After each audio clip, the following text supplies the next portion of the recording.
Thrissur railway സ്റ്റേഷനിലെ തീപിടുത്തം അപകടത്തിന്റെ കാരണം ഇലക്ട്രിക്കൽ ലൈൻ അല്ല എന്ന വിശദീകരണവുമായി റെയിൽവേ പാർക്കിംഗ് ഏരിയയ്ക്ക് സമീപത്തുള്ള ഓവർഹെഡ് ലൈനിൽ നിന്നോ മറ്റ് റെയിൽവേ ഇലക്ട്രിക്കൽ സാമഗ്രികളിൽ നിന്നോ തീ പടർന്നിട്ടില്ല. വൈദ്യുതി ലൈനിൽ സ്പാർക്ക് ഉണ്ടായി എന്നത് കരാർ ജീവനക്കാർ നടത്തിയ തെറ്റായ അവകാശവാദമാണ് എന്നും നിർത്തിയിട്ടിരുന്ന വാഹനങ്ങളിൽ ഒന്നിൽ തീ ഉണ്ടായതാകാം മറ്റ് വാഹനങ്ങളിലേക്ക് പടരാൻ കാരണമെന്നും റെയിൽവേ പറഞ്ഞു. തൃശൂർ റെയിൽവേ സ്റ്റേഷനിലെ തീപിടുത്തത്തിൽ വൈദ്യുതി ലൈനിൽ സ്പാർക്കുണ്ടായി തീ പടർന്നതാണെന്ന കരാർ ജീവനക്കാരുടെ അവകാശവാദത്തെ പാടെ തള്ളുകയാണ് റെയിൽവേ. പാർക്കിംഗ് ഏരിയയ്ക്ക് സമീപമുള്ള ഓവർ ഹെഡ് ലൈനിൽ നിന്നോ മറ്റ് റെയിൽവേ ഇലക്ട്രിക്കൽ സാമഗ്രികളിൽ നിന്നോ തീ പടർന്നിട്ടില്ല. വൈദ്യുതി ലൈനിൽ നിന്ന് സ്പാർക്കുണ്ടായി എന്നത് കരാർ ജീവനക്കാർ നടത്തിയ തെറ്റായ അവകാശവാദമാണെന്ന് റെയിൽവേ വ്യക്തമാക്കി.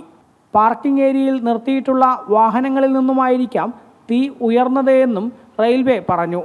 സംഭവസ്ഥലത്ത് CCTV ക്യാമറ ഉൾപ്പെടെ കത്തിപ്പോയിട്ടുണ്ട്. ഇത് ശേഖരിച്ച് ഫോറൻസിക് പരിശോധന നടത്തും.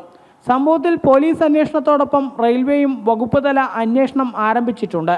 250ഓളം വാഹനങ്ങൾ പൂർണ്ണമായോ ഭാഗികമായോ കത്തി നശിച്ചതായും നഷ്ടം നേരിട്ടവരെ സഹായിക്കാൻ പ്രത്യേക ഹെൽപ്പ് ഡെസ്ക് ആരംഭിച്ചതായും റെയിൽവേ അറിയിച്ചു. അതേസമയം സ്റ്റേഷൻ പരിസരത്തെ നിർമ്മാണത്തിന് കോർപ്പറേഷൻ്റെയോ മറ്റ് തദ്ദേശ സ്ഥാപനങ്ങളുടെയോ അനുമതി ആവശ്യമില്ലെന്നും ഇന്ത്യൻ റെയിൽവേ ആക്ടിലെയും ഗവൺമെൻറ് ബിൽഡിംഗ് ആക്ടിലെയും വ്യവസ്ഥകൾ ഇക്കാര്യം വ്യക്തമാക്കുന്നുണ്ടെന്നും റെയിൽവേ ചൂണ്ടിക്കാട്ടി. തൃശൂർ കോർപ്പറേഷനിൽ നിന്ന് ഇത് സംബന്ധിച്ച അറിയിപ്പും മറ്റ് ആശയവിനിമയങ്ങളുമൊന്നും ലഭിച്ചിട്ടില്ലെന്നും ദക്ഷിണ റെയിൽവേ അധികൃതർ വ്യക്തമാക്കി. ജനം, തൃശൂർ.